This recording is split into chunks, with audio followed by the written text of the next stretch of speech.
What's up, everybody? Welcome to day one of the Nutrition Refresh. How are you guys doing?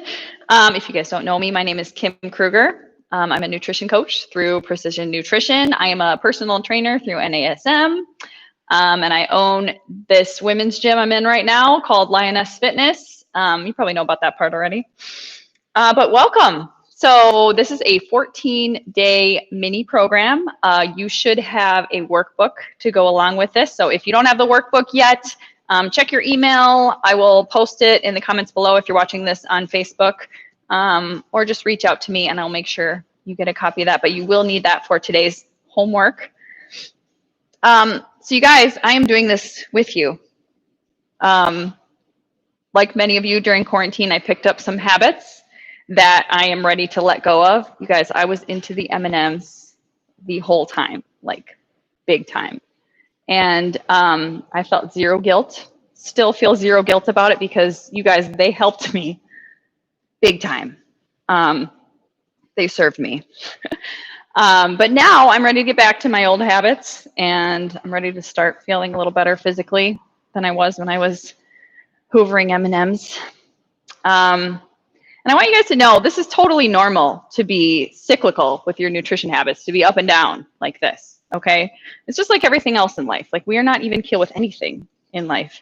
I just want us all to let go of this like on the wagon, off the wagon thinking. We are always on the wagon.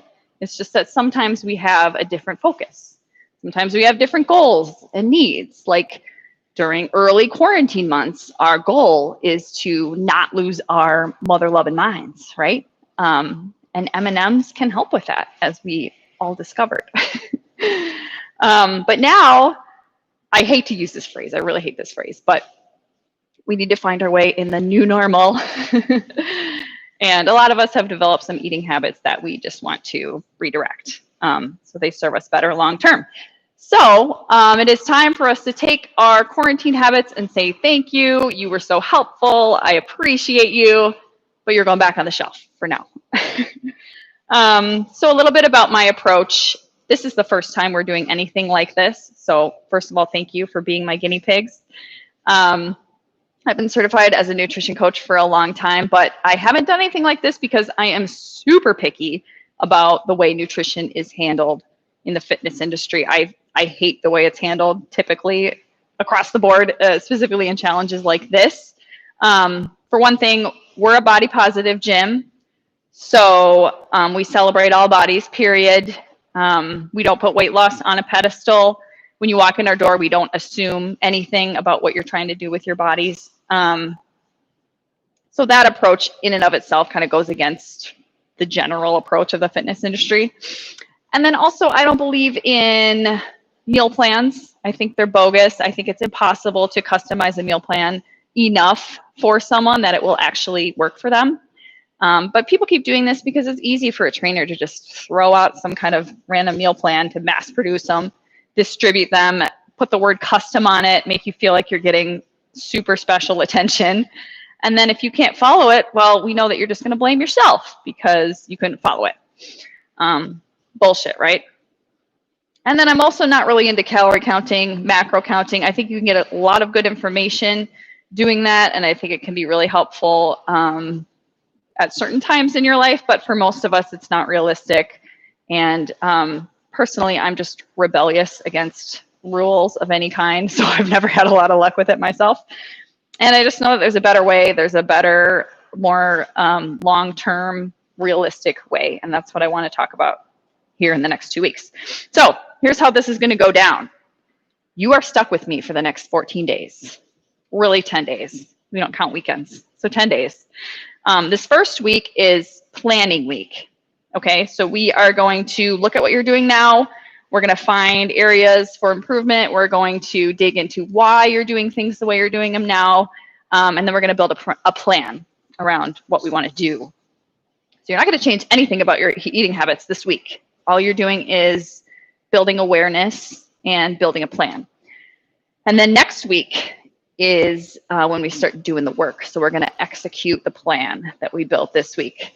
So you won't have training videos like this one next week, but I will be going live on Facebook to answer questions connect with you guys, troubleshoot issues that come up, and address kind of some of the common sticking points that people run into when they start digging into this business.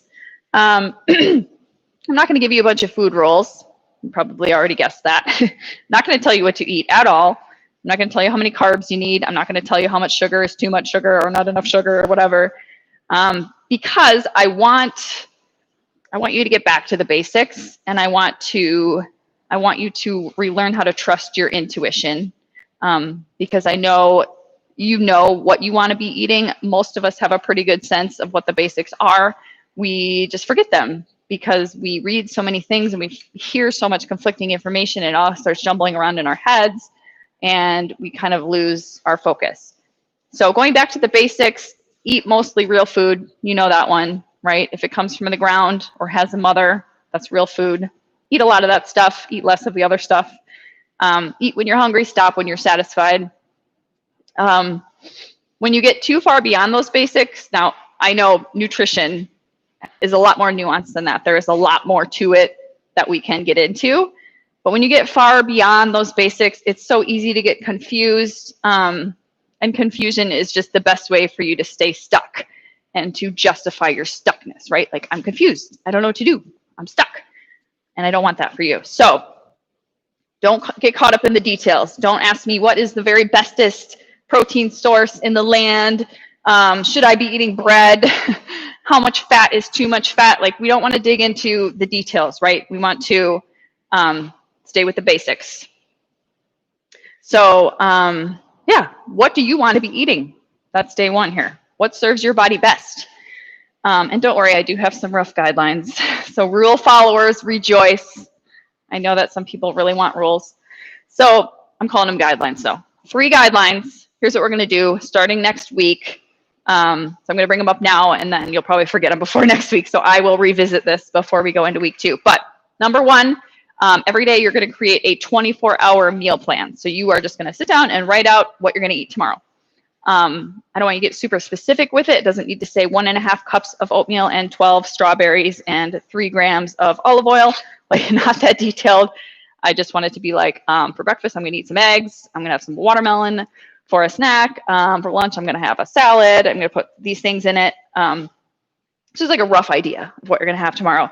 And the idea here is that you want to be teaching yourself to think in advance and plan, and specifically to use this part of your brain, your prefrontal cortex, to help you make decisions in advance. So this is the part of your brain that can think ahead and that can make good decisions, as opposed to the other part of your brain, which is like your ape part of your brain, that's always in charge in the moment.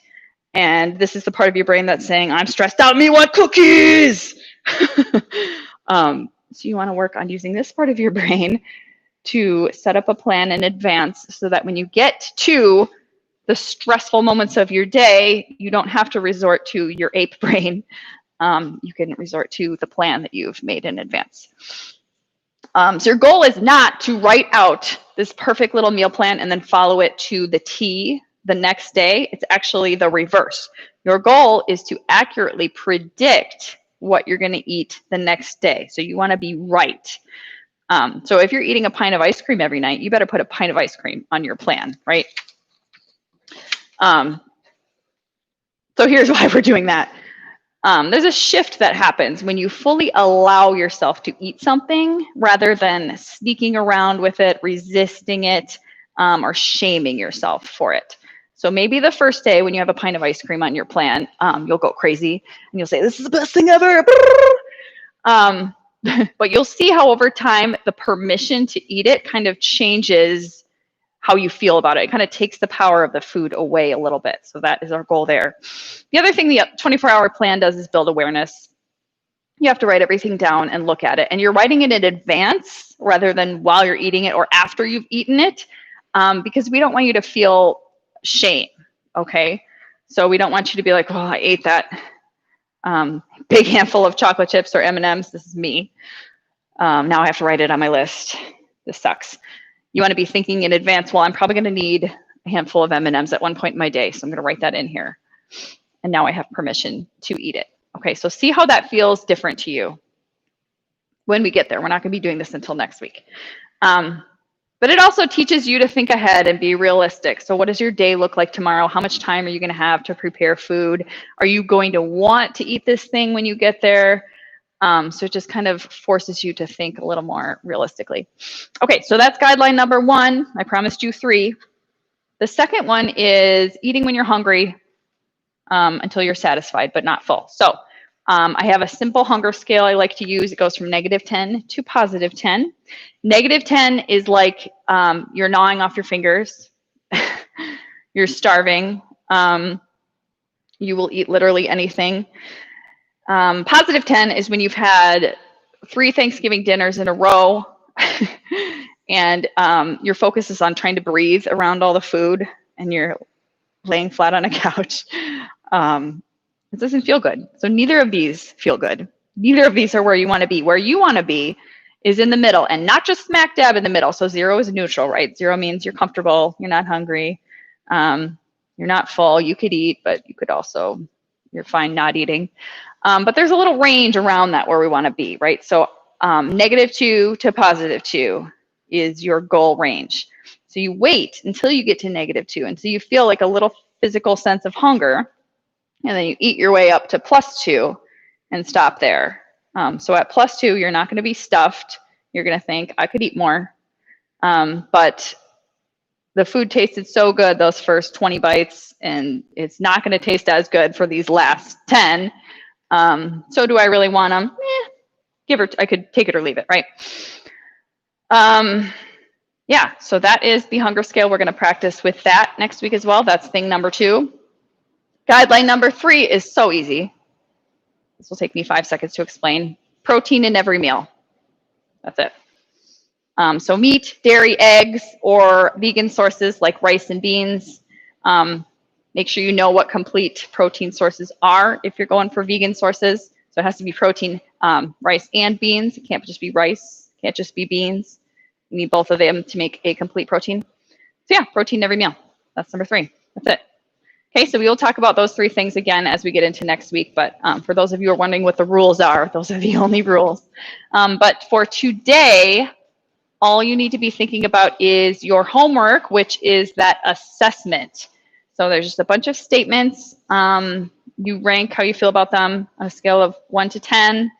Talk about food choices, eating habits, and then there's a little bit about hormones and mindset. And if you find yourself struggling with these because they're kind of open to interpretation, just go with whatever your first interpretation is. Okay, so this is just for you. There is no right or wrong answers. This is not for me. You're not going to show me any of this. And a lot of them have wording like, I feel good about the number of sweets I'm having right now, or I feel good about the amount of alcohol I'm drinking. So I'm not here to tell you what the right amount of any of these things is. That's not what the point is.